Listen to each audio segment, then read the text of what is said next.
Welcome to the Protector Culture Podcast with Jimmy Graham. Jimmy is a veteran U.S. Navy SEAL, a former protective officer for the CIA Global Response Staff, founder and CEO of the Able Shepherd Program, a husband and father of 4, and a personal friend of mine. Now here's Jimmy. Hey everybody, welcome back to the Protector Culture Podcast with Jimmy Graham. I'm your host, Jimmy Graham, and with me, my trusted companion, compañero, amigo. Brian Karch, Able Shepherd 051. How you doing, brother? Doing awesome. Man, me too. Me too. This is good. This one's we talked about this a little bit before we hit roll them. This one's called Segundas Optio. Latin. You didn't know I knew Latin. I don't speak Latin. That wasn't Spanish. That wasn't Spanish. Okay. It's Latin, right? Do tell. What is We don't rent pigs. Sorry. No. Lonesome Dove. No, I don't know a lot of Latin, but I learned that one because it means second option. So we're going to get to that. But man, there's a lot. It's been a couple weeks since we pressed play, right? We got some in the can. So much has happened. So let's start with an update. You down? I'm down for updates. Cool. Some of this you know, some of this I don't know if you do. So let's just jump in, man. See like what Jeopardy. happens. It's like, yeah, right? Probably don't know a lot. Update. So Jeffco Safety and Faith Seminar. Are we tracking on that? Yep. So we were invited by Jefferson County Sheriff's Department to come and speak about the safety and faith, meaning, is it called faith-based institution? Is that what they call them? Faith-based institutions, churches, synagogues, whatever. When you go to those things, it's not churches. It's not Christian specifically. That just happens to be our faith, but it's open to everybody. Okay. So when they saw my presentation, they're a little bit like, hey, we talk about leadership, we talk about men, we talk about pursuing hearts and all that kind of stuff. And it went from, just in a nutshell, it went from a call of, what's going on with your video? Did you send us the right one? And there's a backstory behind that. Like 5 slides. Yeah. And well, there's slides that they're not making sense, right? I don't understand these. I understand these, but I don't understand these because a lot of times on a slide, I'll put one word. Yeah. That just cues me to go down this room, right? Into this room. And then I'll know, and then I'll just navigate those waters, right? I don't take a lot of detail. I don't like to get up on stage and read to somebody. Like, okay, they can read on their own, but this is my story about this particular topic. So it goes from, in a nutshell, it goes from here can we talk about this to just, they got to sniff it out because they've had many people come up. They don't want to be embarrassed and have their name next to it. And they say, I don't understand this slide. Okay, well, this is what I said. This one. Okay, I understand that now. Next one. Okay, now I understand that. Ooh, that's pretty good. Oh, I've never thought of that. Oh, this is amazing. Yeah, oh, thank you. Thank you so much. Yeah. To now we're getting emotional and there's like tears and there's like, man, thank you. Like we're so honored to have you here and all this other stuff. And I'm like, okay, cool. So then we go and it's just really my life. It's just like, this is training for every day's training for the next day. So just where I am with my life and experiences and even this strategic coaching thing that we've invested in and jumped off into. When you've done something, you can't ever say you've never done that before. They call it 10Xing, but basically it just means, once you learn to drive, you'll never be a person that doesn't know how to drive anymore. You don't get to learn again. It's just a done deal, right? And that just broadens your horizons. So being able to see that was really cool. To go in and see this, there's a backstory to this thing because we sent it, it went through. First slide comes up, I'm like, that's not what I thought this was going to be. So it was very similar, but it wasn't the one I was expecting to see. So I'm like, roll with it. And really the gist of it was it didn't have any marketing like, hey, this is, which was better, right? I'm not there to sell you on a thing. I'm saying we know a lot about this and it's yours for the taking. Yeah. So if it makes schools safer, please use it. If it makes churches safer, please. If you want to copy it, then do so because it's going to be better if you hadn't done so, right? Yeah. So anyways, amazing thing. And then it just so happens that today the coin came in the mail saying thank you and a little thank you letter from Jenny at Jeffco, the office there at the sheriff's office, and a coin, which is just cool. It's a cool gesture saying, hey, I appreciate it. Thank you so much. Great meeting you. Great work with Melissa. And it's just another one of those little, big W's on the board that fuels you to the next one. It makes you feel good. Yeah. You did it good. So that's good. And again, across different faiths, if you will, and this is just me. If you were talking, I'd listen to you. You'd believe something a little bit different, but can we agree that the children shouldn't be hurt, that people worshiping shouldn't be murdered, right? So good to go. Next thing, daddy-daughter camping. So good, not our church. It's a youth group with another church. And we go with the 2 older girls. So I got Rebecca and Sarah, 15 and 13, and all their little friends, right? So you can imagine all these young ladies and their dads, and I'm kind of the new guy, right? I know some of the guys, but not all the guys, and I'm down. Let's go meet some good folks. And getting to ride horses and getting to hang out and getting to jump in rivers and getting to just do this thing, and then plenty of daddy-daughter time. One time in particular where you're blessing and praying over your daughter, and it's so good, man, and it's so needed. And I encourage everybody to do this: is take the time and really have the courage to look your daughters in the face. And I'm like, ask, can I touch your face? And they're like, yeah. And I touch their face, and I'm looking at them, and I'm talking to them, and I'm saying, how proud I am. And I start with what is the promise when I tell them, I love you, and I'm proud. They repeat back to me this whole thing: I love you, I'm proud of you, you're a good girl, I love being your daddy, I thank God for you, I'm always here for you, I love you always and forever. And they say, no matter what. We do that in unison just to start it, and then I go to each of them and I tell them how they're unique and how much I love them, and then I go to the other one, and then Sarah Bear, man, she's my daddy's girl. She's crying. Now I'm crying. Everyone's crying. It's just really good. So. They're wonderful young ladies. And you say young ladies because now it used to be little girls running down the steps. Now they come down, it's young ladies, and I have to double take, and I'm like, man, stop growing. Like this, it's awesome, but it's tragic at the same time. You're like, man, this is gonna. I feel like Rebecca and I had a moment the other day where I was like, I've known you for half your life. Yeah. And Christian and even Sarah. And golly, Eden I met when she was single digits in months. Yeah. After up in the airport with Rachel, and wow. Yep. She's going to school. I know. She's the first day of school. It's crazy, man. So it's just beautiful. One of the things I want to talk about, because it fits the protector culture and this entire culture of protectors, of able shepherd and all that, is that we're hanging out. Not to embarrass anybody, this happened.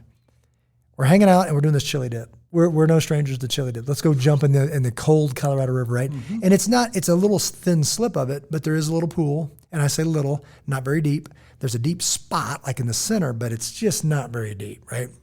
So I'm standing there. I'd already jumped in, wet. I'm standing there. Sarah's behind me. Rebecca's in there with her friends. All these little girls, they're giggling, playing, all that stuff. And I see one of the dads dive in. Oh, no. And when he dives, that thing happens inside your gut, and you're like, uh-oh. And he dives head first into a rock, right? And I'm like, so he comes up, and I go, hey, brother, come here now. I'm kind of yelling, right?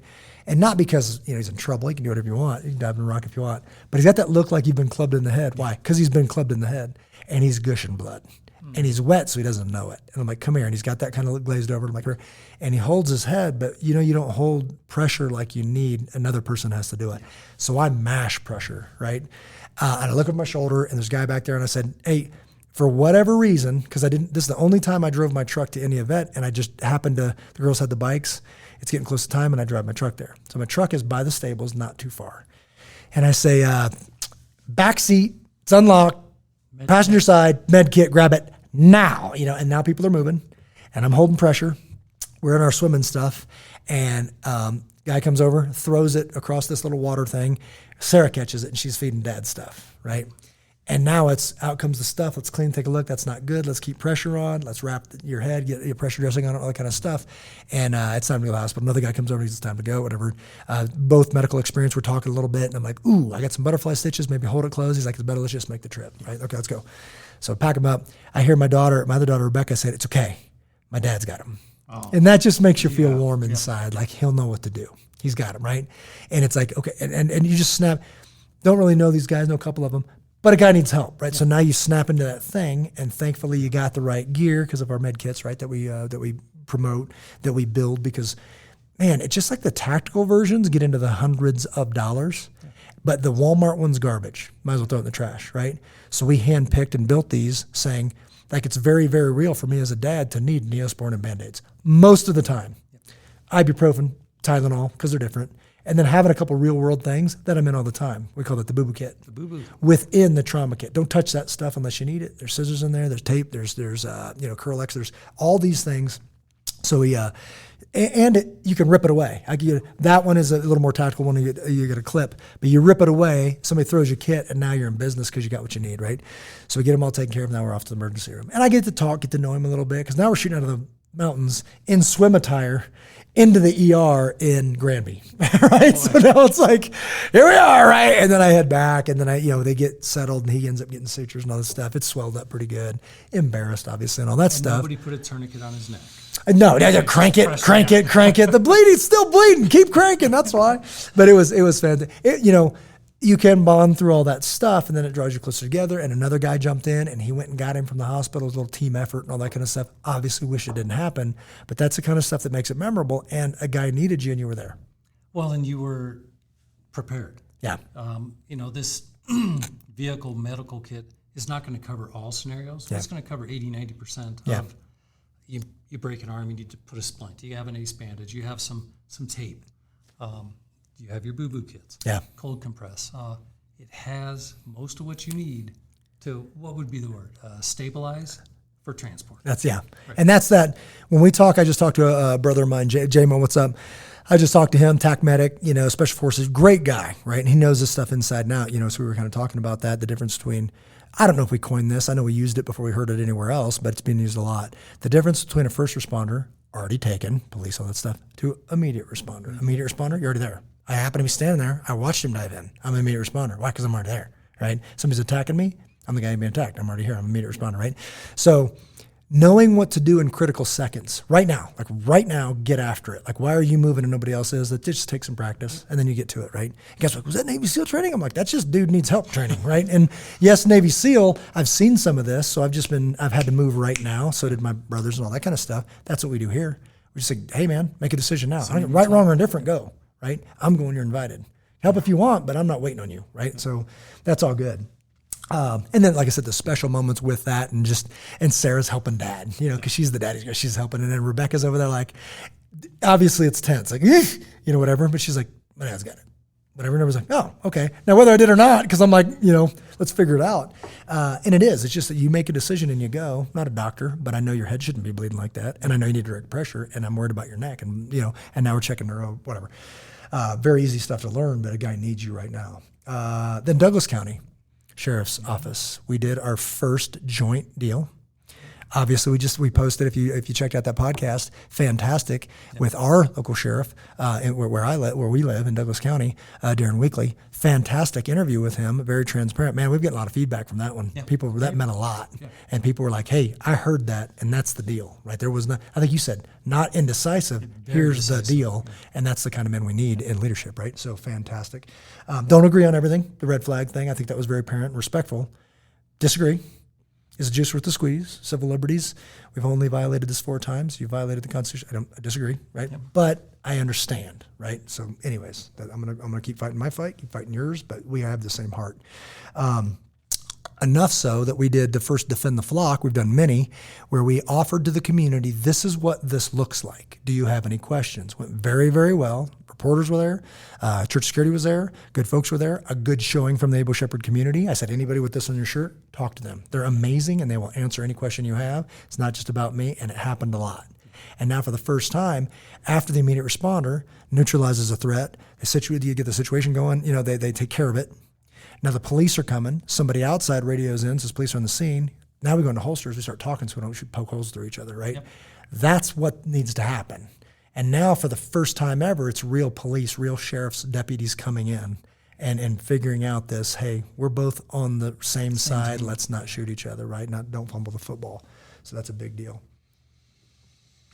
For the second time, Washington State, out there, I won't go into the exact municipality, coming down and hanging out with us, getting some nuggets of goodness and taking it home to make their people safer. Awesome. Like, we went up there, did an assessment, large facility, nicest facility we've ever done. They came down. Well, first they came down for the sniff test, saw this thing and said, what am I looking at here? This is amazing. To have this quality of people so committed to protecting their community and being able to, knowing what they're looking at. These are professionals that are in charge of communities, saying, wait a minute, these guys aren't pointing their guns at each other. These guys are guys and gals, very strong. Kindness isn't, misconstrued as weakness. This is the real deal, but they're professional about it. We got going on here, right? And there's a standard that they don't relax on, right? They were impressed, so then that leads to the next, the courtship phase. We go up and do an assessment. We meet with all their head shed. We talk to other department heads concerning safety. We provide assessment. They send the next step. They send their people down here. SWAT team, chief of police, new guy. They come down here, they're doing all this training. Now they go back. Next phase, we go up there, run a full-scale exercise, right? And it's unbelievable. And there's fire, and there's police, and there's employees, and there's volunteers, and there's all this, and it's really exciting, and it's real time, and then we extrapolate a video. That leads to another contract. First phase, more guys come down. So like that's just, it's earning this thing that the nation desperately needs. We have a solution, not saying the end-all be-all solution, but we have a solution, and nobody's proven a better one. So why not get started? Doesn't matter if you're, I think the nation's coming to Denver. That's what I believe. I believe in my heart the nation's coming to Denver. They're going to learn how to do this and get stronger, and that's the deal, right? Can't wait. Oh, I know, bring it. And we're heading back up there. So we're heading back up to do the next phase of that. They're sending some higher up officials from their government down here to step into that next phase of this, and it's good. And I feel like the key takeaway that we've probably said 1,000 times: uniform, safe, and accurate. Yes. Everybody's moving the same, communicating the same in a safe and predictable manner. Yeah. I think the term you use is blue on blue. Yeah. You don't want to be poking holes. Yeah. Interfriendly. So most people who see this for the first time, that really resonates with them. Yeah. In fact, peers of yours who train for a living were taken aback by, Yes. wow. Was that rehearsed? Was that scripted? No, that's what we do. Yeah. That speaks volumes. Yes. It's easy to impress people that don't know what they're talking about.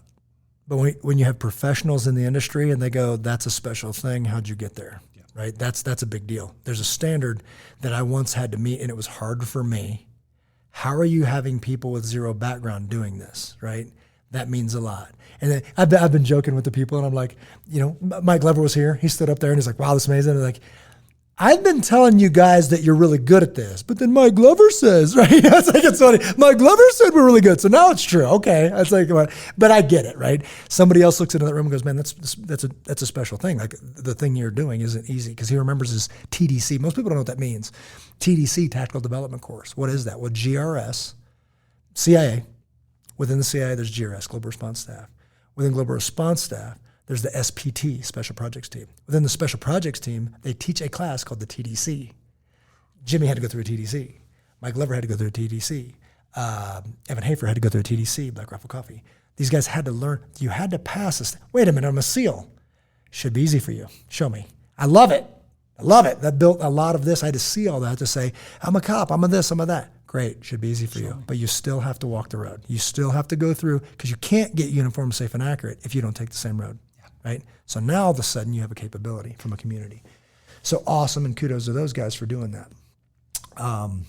New Holland, Pennsylvania, 242 men's retreat with Pastor Frank Short. Frank is awesome. So I got to hang out. These guys, so Frank has been, let's see, man, how do we meet? His son Dustin down at Glen Erie on staff, right? Yep. Just goodness. They introduced me to Glen Erie, which led obviously to many better things, greater things. First time he says, hey, I got a retreat out here. I heard 160, I'm going to say 160 guys, that he led at a relatively new church for him. And I know some of the guys, right? So I came out there, and it's cool to get out there, and it feels good to go out there and just be yourself and say, this is what God's done in my life, right? Like the keynote speaker, if you will, and the two guys that speaking with you have doctor in front of their name. And I don't, but I told him I am the world's leading expert on Jimmy Graham. Like, I know more about Jimmy Graham than anybody in this room. I guarantee you that. Yes, and what God's doing in his life. So that's what I'm here to talk about, right? And it was awesome. And have you been to Pennsylvania?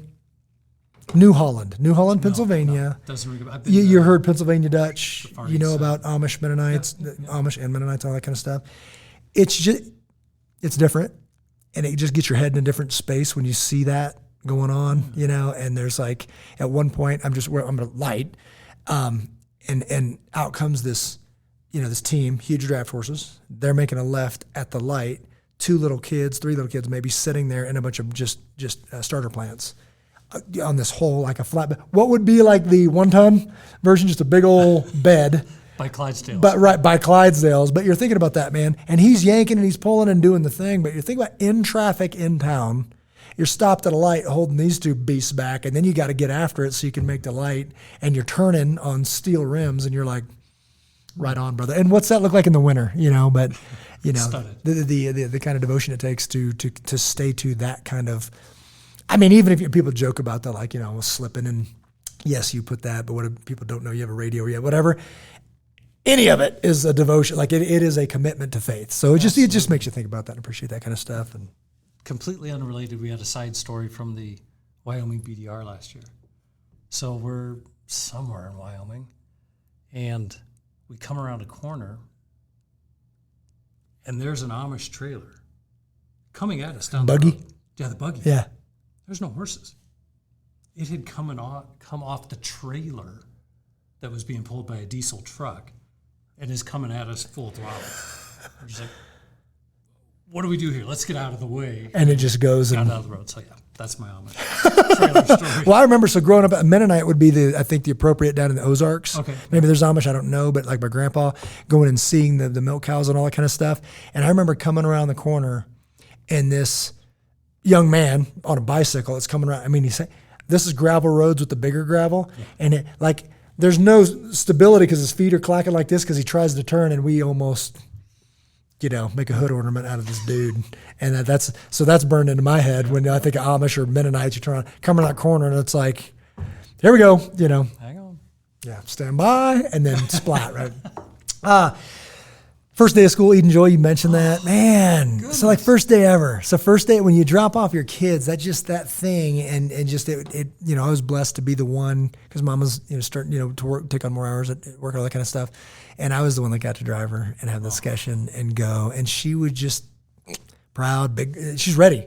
She just can't wait for school and to get after it, I've heard some people it goes another way, but just a big deal. Yeah. And your last baby on her first day ever of school.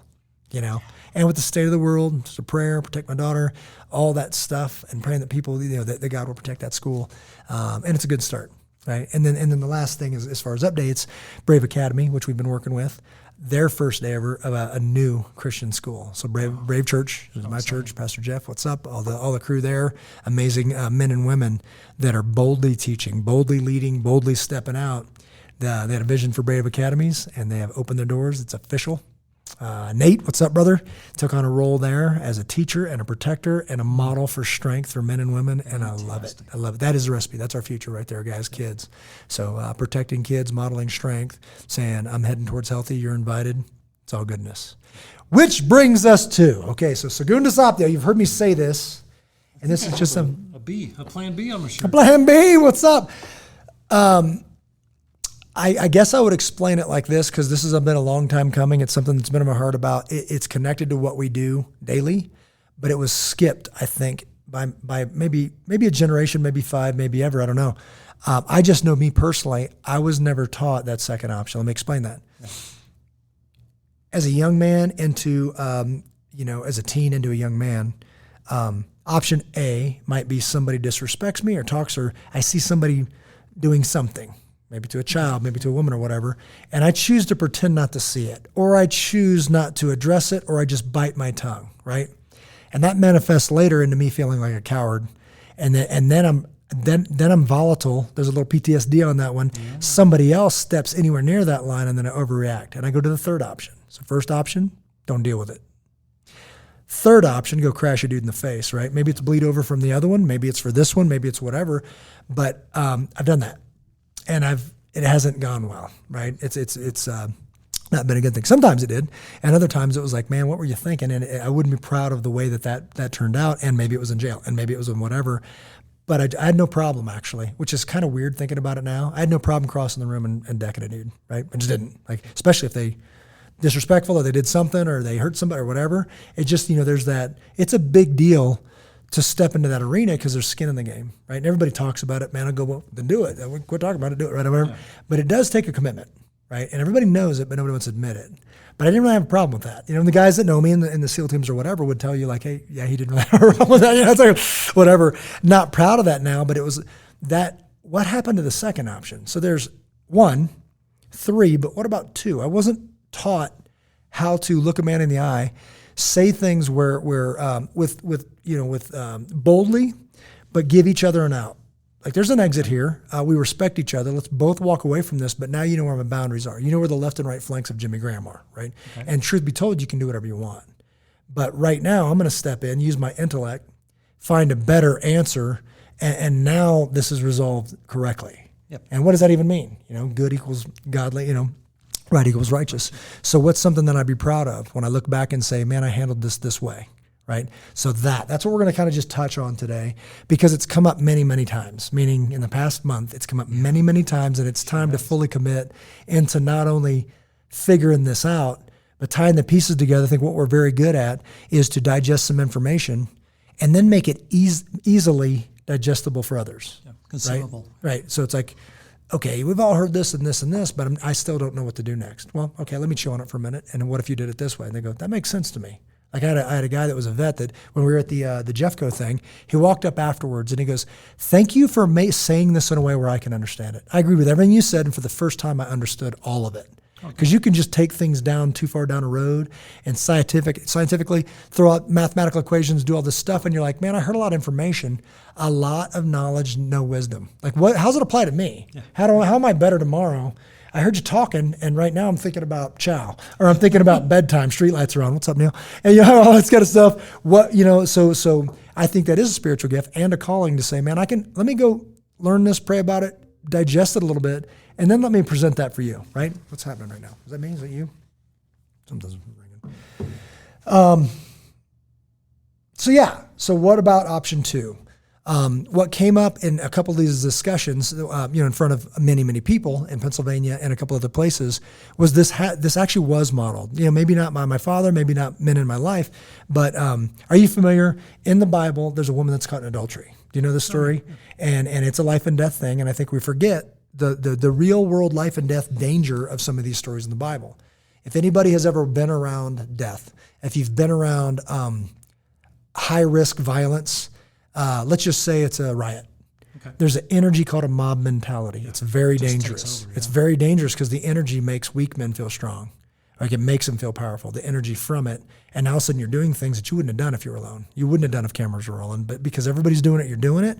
And it can be very, very dangerous. And they teach us, obviously, in the protective world, you stay away from that. You see a political thing, that in 1 millisecond could clack off and you're dead in it, right? So just stay away from that stuff, veer around it, plan for it. If you see it going, how do you deconflict it? How do you do all this other stuff? So there's that part of it. Where's I going with that? If you don't understand how real that is, then you're kind of walking into a trap. And in the Bible, in that particular story, a woman is about to get killed violently with rocks, that stoning to death thing, right? So anywhere near that, there's this tension going. And now here comes the weak people start chiming in. Jordan Peterson says it this way, or says this, points this out. If you're afraid of, if you're scared of strong men, wait till you see what weak men can do, right? Strong men don't do that kind of thing. Strong men don't take that bait. They think on their own and they make a decision. But weak men, they're trying to prove something. They're trying to prove this thing. And you get caught up in that, you might be laying on the ground as well, right? So for Jesus to say in this particular situation, it's really not my deal, right? I'm just going to play it safe, right? Could have been modeled that for us. Or option 3, I'll call down a legion of angels and just basically make a grease spot right here, right? Could have done that too, but he didn't, right? As he kneels down and writes in the sand, and nobody knows, there's a lot of speculation, but what did he write? Was it their names? Was it this and that? Was it some profound thing? But he shows us to use his intellect, give it a minute, like disarm the situation, take the energy out of it, stand up, face them, say true words, and let the truth convict, right? That's a big deal. That's a bigger deal than what I just said. So to think about that and say, wait a minute, so you convict the guy and say some snappy thing, some one-liner that's a bumper sticker? No, didn't say that. Say true words, let the truth convict what's going on, and let the truth battle the energy in the room, right? Let that, deconflict that thing. So that's a big, big deal.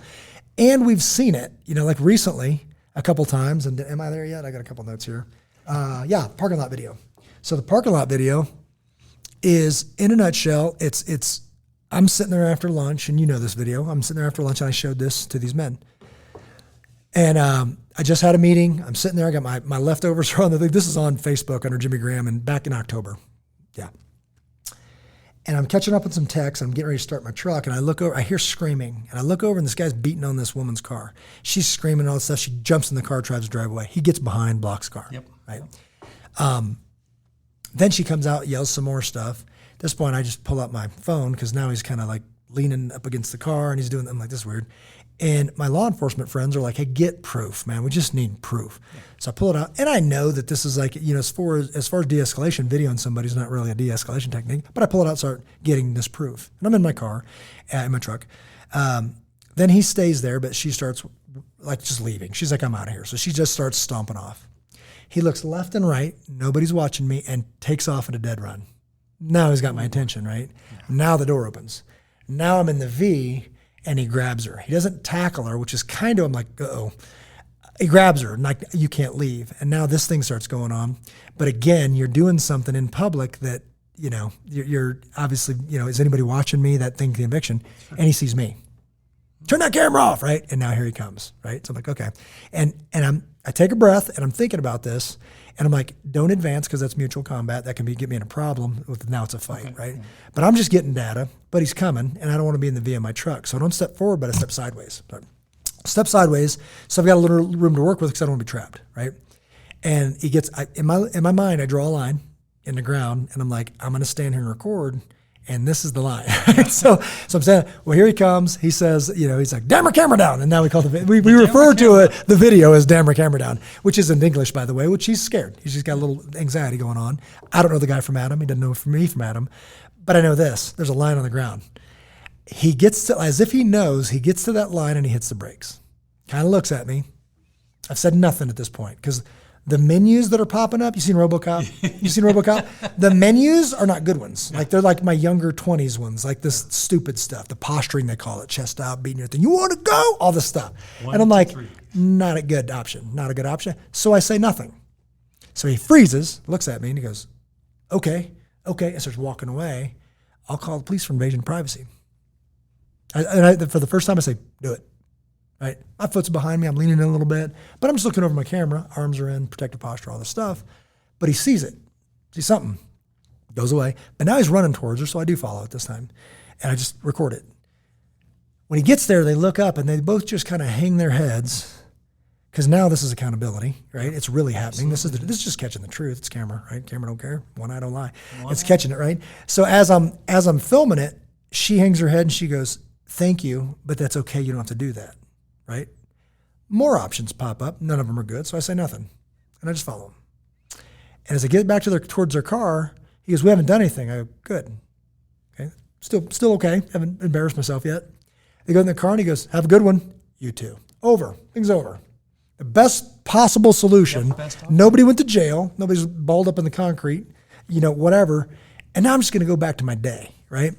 And I had posted something, and I said something to the effect of, if this was my daughter, I would want somebody to stand. Mm-hmm. And if it was my son, I would want somebody confident enough to not escalate this thing, right? And it was just over. And I learned a lot in that because that was not what came natural, right? Yeah. In my 20s, it was like, tell your friends. Like they're laying on the ground, and you're like, hey, this is resolved, right? But it's a different thing. It's like that was not my objective. That's not what I wanted. And I don't know their story. And I do care about these people. Now, you step over the line, that's all goes in the trash bin for now. But I do care. But best possible thing that could happen, right? Absolutely. And I did on another post something. I wrote, so this happened at lunch today. Please pray for this couple because I don't know the story, right? So the end. But that is that Segundas Optio. It's like take a second, take a breath, think, pray, literally pray, and then act. And at the end of this day. What's story? What's the truth? What's going to be on that video, right? And it was a learning thing, and it shifted a gear for me. That's been a long time coming, to be honest, right? Sure. So that again, just an example of that Segundas Optio. As I think we've previously mentioned, this is so silly. I'm in Pennsylvania in front of all these guys. I'm on a stage. I play up this little clip from Hitch. Hitch. Yes, we joke about that. It's like Hitch, Will Smith, that staple of masculinity, whatever, and strength. Just kidding. So I'm walking through the living room, and I see this just clip, and it's like, hey, he's doing this matchmaker thing for men and women, and he's got this dog, and he's tricking whatever, and he says, talking about communication, and he says 60% is body language, 30% is your tone, and only 10% is your words. Right? He says it a little differently, but that's the gist of it. And I kind of just freeze, and I'm like, what? And I rewind it. And I'm like, and I listen to it again. And at that moment, it like hits me like a punch in the face that my body language to Rachel is way off, right? I'm like, oh no. Like I call it truth. You've heard me call it the truth hammer. You know, when I was studying religion at Liberty University for like a minute, because I didn't get a degree, I just studied there, and it was a very impactful time. I started this truth. So I started beating people to death with the truth. Like, no, it's true. It's like, but you're kind of being a jerk. It's like, I know, but it's right. It's like the way, the truth, and the life. You know, not the life, not just true. It's like they showed us how to do. He showed us how to do this. So I'm like, man, I think I've really screwed up in that I judge her on 100%. 60, 30, 10, and I only judge me on the 10. Like, obviously I'm right because I'm saying true stuff. It's like, no, actually you're a jerk and you're really hard to live with. I'm like, ugh. So I say that to those men and these men, and I see people turn white, and they're like, oh no, right? But I didn't connect them. So this Segundas Optio and this, you know this because you've been around for a minute. In the POP, we talk about that. We say it differently, those 5 things. Posture. There's a 2-inch difference between tiring and cowering, right? Mm-hmm. Eye contact. Look another person in the eye. It is a form of communication. We say strong voice. Firm handshake, strong voice, smile. So we've been saying this for years, but again, it hasn't been packaged as an offensive, defensive tool for communication, de-escalation, for avoiding any kind of conflict, looking confident. A lot of people get victimized because they look like a victim. They're like, why attack a fighter? This person looks like a victim, so I'm going to victimize them because there's something I want, and they're not a fighter. Yep. And I don't want to fight. I just want to, I'm selfish, right? Yep. So sometimes it is a fake it till you make it, and especially in our women's class, we go into this really, really big, your no means something.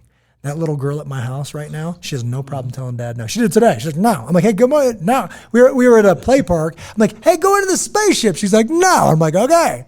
I was just going to take a picture, but whatever, you know. And she's very comfortable saying that because I've seen so many people that have been raised, men and women, but very, very dangerous for women. You don't say no to a man. In my generation, that was the deal. Hug him. I don't care if he's creeping you out. Hug him, right?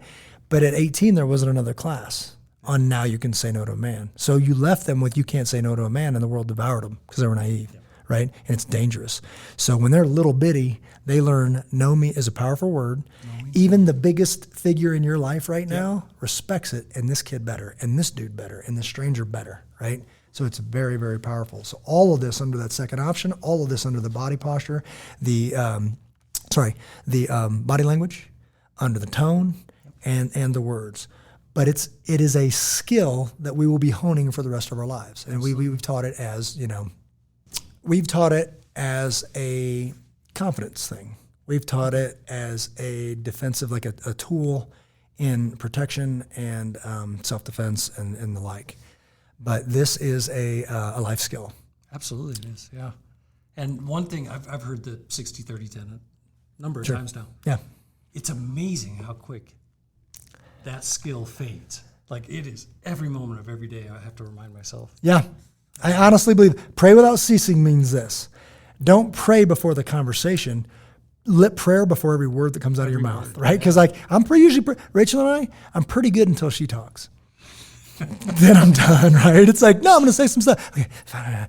I say something. Oh yeah, but, and then here I go. I gotta try to fix it. I gotta try to make it right. And you're close to the truth, but you're not quite in the truth. Here we go, circle the drain again, right? So literally it's like, pause, take a breath, and then let that thing sting or whatever, and even if it's broken, and to say, what are we doing here? And literally, I've done this, you've seen me do this, on stage or when somebody's, melting down in front of me, and I've literally said, Jesus, like in my head, Jesus, give me true words to say right now. And in the library, it came out as, I love you and I'll pray for you. And I didn't expect it. Yeah. But I would pay money to see this person's face if it would have been caught on video. The video was taken from the other angle, but they didn't see what I saw. And it was priceless. It was so good. So that thing. Was genuine. And it was genuine. And it was genuine, and it wasn't sarcastic, but it was like, I mean it. And it was like, and then sarcasm comes, oh yeah, thank you. And it was just really, but what's seen can't be unseen. What's heard can't be unheard, right? And then as you did, I took that home and said, I'm going to try something. And it felt weird, smiling and being all silly and everything. But I really actively had to do something dramatic to change my body language. And within days, I saw it repeated back to me, right? So it was like, there's something here. And man, where was this 10 years ago? 12, 15 years ago, whatever. So very, very powerful. And that others have been doing it.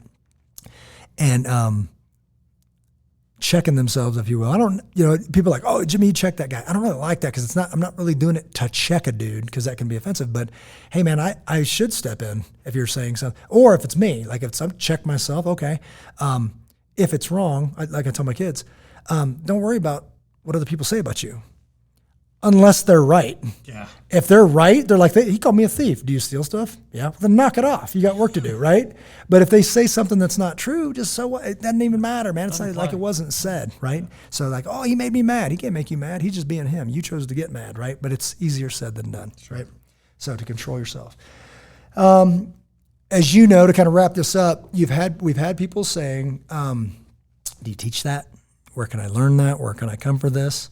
I've literally had people that are in their late 60s saying, I don't know how to look another man in the eye and say, you will speak to me respectfully or not at all. Or this conversation's over. Or I've got this, I call it left and right flank, that I'm going to say. And if you go out of it, I'm like, the truth is, again, let the truth convict. The truth is you can do whatever you want. But now I have to go because I can't be around this kind of language. Sure. Like in teaching these guys, this conversation right here is not for me, and just walk away. Or you say, excuse me, and just walk away. Or you say, do you believe that to be true? When people are on a rant, I love that. Do you believe that to be true? And they go, not really. I go, why'd you say it? Not sure. I've always said it. I wouldn't say it if it wasn't true. Roger that. It's all of a sudden they're like, wait a minute. I've said this a lot and nobody's ever questioned it. And it's like, well, I have a question. Do you believe it to be true? You've heard me say it about Valhalla. You believe it? Like, no, I don't believe in that. Then why'd you say it? It's actually destructive because that guy doesn't really know what to believe. And you just told him there's this other fake thing out there and he's hanging by a thread. It's actually irresponsible. Yeah. And they're like, I'm going to stop saying that. I'm like, me too. Right? So back to the question. People say, can you teach me how to do this? And my response is, let's figure it out together. Right? I'm diving into this because I need to figure this out. Right? I need to spend more time with this on de-escalation. We just went to this company. If I say it right, Vistalar, came recommended. We just went through one of their courses. I'm going to go further through in this de-escalation. Highly recommend it. Give them a call. They can help you out. We did a 4-hour sessions, 8-hour sessions, is all this stuff. And we're just mashing what we're already teaching with what they put out, but it seemed to be very professional. It seemed to fit exactly this. Some of the roads differ on the defensive stuff, and I get it. That's kind of our specialty, and we've just done it a lot more and for a lot longer and a lot deeper than most.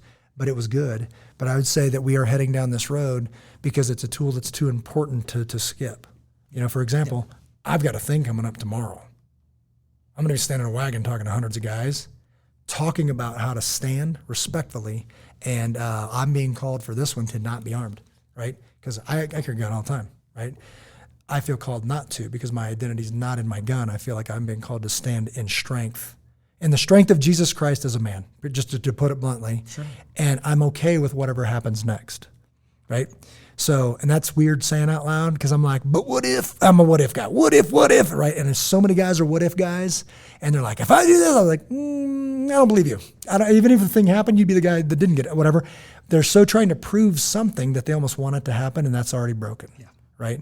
So it can't happen. So victory would look like peacefully, standing united, and encouraging hundreds of men to control themselves. But to simply say there's a line, there should be a line, should be our kids, and for these guys, it is. Yeah, and I can't do the Latin. The second option, Segundas. Using your intellect, I would strongly encourage we put a break and insert a video clip from Saturday night. So after you're done, or even tomorrow night, to kind of document this. Where are we at? Where are we going? After action report, maybe in your language. But let's think about that. Yeah, and that truly is. That any time that you feel led to do something and all of a sudden it's like, well, now it's getting real. So maybe I'm like, and this has happened I don't know how many times this week. And I say, stick to the plan. Maybe we should stick to the plan. Well, what if I'm not in charge of them, I'm in charge of me. Stick to the plan. You do whatever you want. I'm going to go do this and you're invited. So I'm going to go stand boldly. I got 300 t-shirts in my garage right now, right? I'm just saying we need to fill them up, and it'd be great if dudes showed up underneath them, right? And by the way, there are women and women that are strong women, and they're like, I want to come too. You come, do whatever you want, right? I'm not saying it's not women. I'm just saying I'm calling men. And you know what? The women are praying that their men show up. Women are praying, please. I've been waiting for him to stand. I'm waiting for somebody to stand. Somebody please stand. And I'm not saying people aren't, because people are.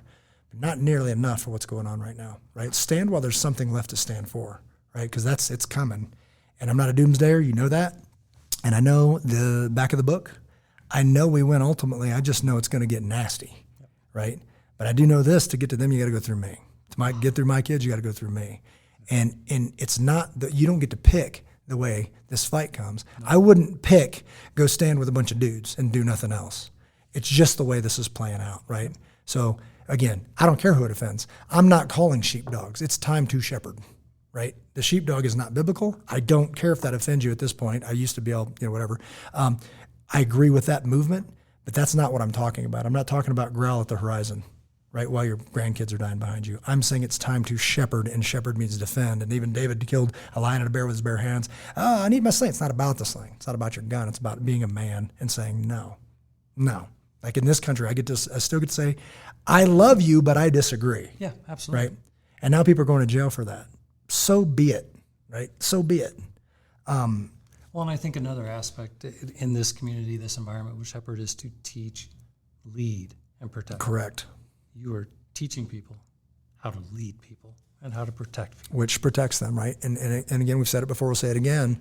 Everybody's fighting for this freedom, that freedom, this freedom. Don't fight for freedom, fight for truth, because the truth will set us free. Yep. But if you have freedom and you remove the truth, we are slaves, and we're halfway there, right? But we're not all the way there, right? Meaning, know the truth, and the truth will set you free. I mean, you better get in so you recognize it. So as soon as they take a left and, you're along for the ride, Andrew Tate, and then they take a big turn and you didn't know that you just left the path because you don't know the truth. Now all of a sudden you're like, yeah. I'm like, if that's our representative for masculinity, we're screwed, right? It's not, right? So to be able to say, know the truth and the truth will set you free says if we all start doing that, all of a sudden the team will form itself. It's like, man, I've been walking this path for a minute. I keep seeing you. I guess we're on the same side. You ready to do this? On me, brother, or on you. And let's get after it, right? Because we're called to. And they're worth it. Can you teach me how to do this? Let's figure it out together. This will air after that event, and I can't wait to see what God's going to do with it. Yep. So here we go. Any final thoughts, brother? This is interesting. The final thought is a future thought, because I know what you're about to embark on in a couple days. So by the time we capture this video, you get to head out on a wonderful journey in the Utah backcountry. Yeah. So thoughts and prayers to everybody on the team for a safe experience, but also capturing the hearts. Yes. Yes. We read some words before the show, and that will speak to the men's hearts. Yeah. So I can't wait to see how everybody changes. The stories that come back are always phenomenal. Yes. It's a very special time, and I hope you enjoy every single moment. No, I appreciate that. And I almost forgot about that. I extended one more day. I'm supposed to be in the mountains leading an adventure with, co-leading with Everett, is leading a 14-person adventure through Utah, right? On adventure motorcycles with the 86er for the first time on big bikes together, where I'm not in a truck and he's, whatever, and he's there for the whole thing, and we're just going to go do this thing. So it's very exciting. But decided that I need to personally be there and modify my schedule. So now my nephew is 18 years old, and he gets to stand next to me at this thing and experience this. He's coming in from out of state, and he asked if he could be a part of it. So he's going to stand with me, and it's going to be an amazing moment. And then we're going to wake up early on Sunday morning, and we're going to point those motorcycles towards Utah, towards a grid coordinate, and find the team, and then join those guys. Goosebumps. So it's so good, so good. Man, I haven't done this in a minute, but I'm feeling led to pray right now for all that. So Father God, thank you so much for this amazing opportunity. Thank you so much that I get to sit here with this guy and reflect on so many amazing things with my brother, and that we are excited for the time such as this, for us to be, when we say send me, you have. And you've shown up and said that serving you is action and adventure. And it's amazing, and we're chomping at the bit for more. So please use us on the front line for your kingdom as we move forward into this weekend, tomorrow at the training event, and then on the 26th, where we stand united with brothers and peacefully, responsibly model your strength. Without a gun, I don't need a gun to be dangerous. I don't need to be a gun to be powerful, because my identity's not in that. On this particular one, I'm feeling you calling me to stand for your truth. So protect us in that. Guide us. Your will be done. Trust you with it. Thank you so much for my brother. Thank you so much for this opportunity. Thank you so much for our listeners and our friends and our family. We will model your strength to the best of our ability, not perfectly, but increasingly. In Jesus' name, amen. Amen. All right, well, blessings, my brother. This just got real, man. This is super cool. Just love sitting here with you and talking about this stuff. And for all you guys watching, until we see you again, God bless each and every one of you. Take care of one another.